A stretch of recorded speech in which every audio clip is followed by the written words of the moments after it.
What an extraordinary moment, Gillian.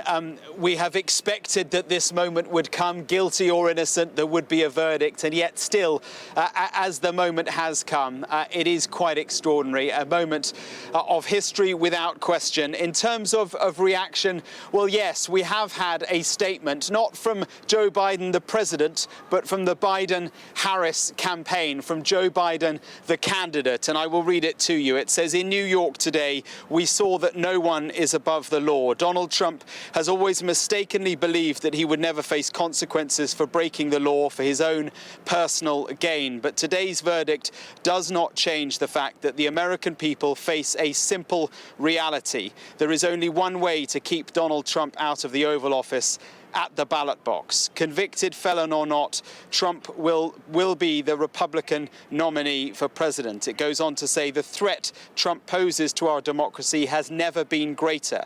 He is running an increasingly unhinged campaign of revenge and retribution, pledging to be a dictator on day one and calling for our Constitution to be terminated so he can regain power and keep power. A second Trump term means chaos, ripping away Americans' freedoms and fomenting political violence, and the American people will reject it this November. That there, a statement from the Biden-Harris campaign. In terms of President Biden, the White House, we've heard only from Ian Sams, who is a spokesperson for the president, who says simply, "We respect the rule of law and have no additional comment." Joe Biden, President Biden, is currently at his home in Delaware. It is the anniversary of the death of his son, Beau, and so he has gone to Delaware to mark that moment. He's due back here in Washington at the White House tomorrow. There has been quite a bit of speculation over the course of the past week over